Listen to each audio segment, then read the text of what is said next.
What's up, everybody? It's Nick McCandless here of Bite Size TV here at E3 2013. We just checked out Wolfenstein: The New Order, and now I'm talking to the CTO of Machinegames, Jim. What can you tell us about Wolfenstein: The New Order?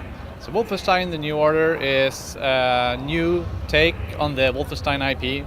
We changed the timeline slightly. We moved it ahead about 20 years into the future, giving us the ability to give the Nazis world, which they dominated through some weird tech, super high tech, which no one knows where they got it from. We felt like taking it in a different way from like the actual history would be more interesting.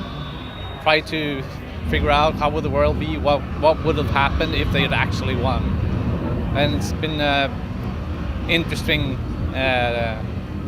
journey, trying to figure out what the twisted minds of the Nazis was like. And with Wolfenstein: The New Order, it's coming to PlayStation 4 and Xbox One. What kind of differences can we expect to see on the next generation version versus the previous generation? So the biggest difference is the amount of like high bling features, but it's also the resolution of textures, the quality of audio, the variety of audio.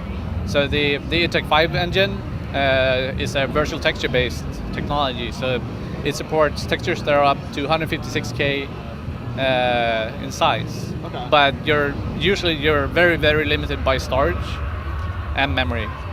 So for the next-gen platforms, since they have like Blu-rays, so there's 50 gigs of storage, and then you have 8 gigs of RAM. So there's plenty of resources to go around, and then that allows us to have really, really high-risk stuff. And have you guys talked about any form of online with Wolfenstein: The New Order? So we chose in the beginning of the game to purely focus on the single player, because that's what our passion is, for the single player experience, giving a very, very detailed narrative. And that's also what we have all of our previous experience. So we've tried doing multiplayer games previously, but it's always been added on. Right. And it takes about 50% of the resources to do a bad multiplayer.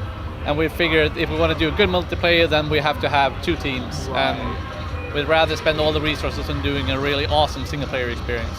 When can we expect Wolfenstein: The New Order to release on store shelves? It's going to be released at the end of this year. All right, we definitely appreciate your time, Jim, and we're looking forward to Wolfenstein: The New Order. My pleasure.